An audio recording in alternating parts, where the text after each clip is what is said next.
Maximum ঘরের মধ্যে স্বামী স্ত্রীর ঝগড়া হইতেছে কেন? অহংকারের কারণে। এই জন্য আমাদের বুজুর্গদের দেখবেন আগের দিনে স্বামীরা অনেক রাগী ছিল, ঝগড়া করতো, কিন্তু স্ত্রী ঠান্ডা হইয়া মাটি হইয়া পুরা ঘরটাকে স্বর্গ বানায় দিতে করতেছে না। তারা কেন করতো? কারণ জানে ওর উপরে শয়তান বর করছে। এখন আমাকে কি করতে হবে? মাটি হইতে হইব, তো মানুষ ভালো, কিন্তু শয়তান কি করছে? বর করছে। একটা হাসি, বাইরে থেকে আসছে কষ্ট করি, একটা হাসি, একটু পানি দিয়া, একটু চাদর দিয়া, একটু তার অবস্থান বুঝতে পারতো, তার সিচুয়েশন বুঝতে পারতো। একটা স্বামীর এখন কি অবস্থা, তার মন মেন্টালি কি, কোন সময় কি কথা বলতে হইব, তারা সেটা জানতে পারতো। ওই ঘর জান্নাতে পরিণত হইত। আর এখনকার মেয়েরা মেজরিটি, আমি দোষ দিব না, কারণ পরিবেশ এমন হয়ে গেছে, আজাদি, ফ্রিডমনেস দিছে।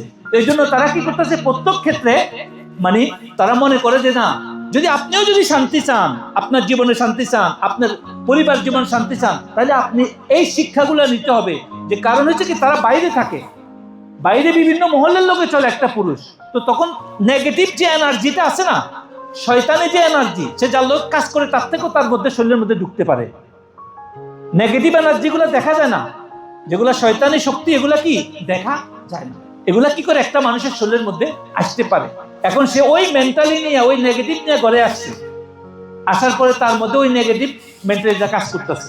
আপনাকে বুঝতে হবে। এই জন্য পুরুষদেরকে বলা হয়েছে, যখন বাইরে থেকে ঘরে আসবা, সালাম দিবা ঘরকে, আগে কি করবা? তোমরা ওযু করে নিবা, বা গোসল করার দরকার হলে গোসল করে নিবা। তাহলে তোমার বাইরের যত রকমের নেগেটিভ এনার্জি আছে, শয়তানি শক্তিগুলো আছে, এগুলো তোমার থেকে কি হয়ে যাবো?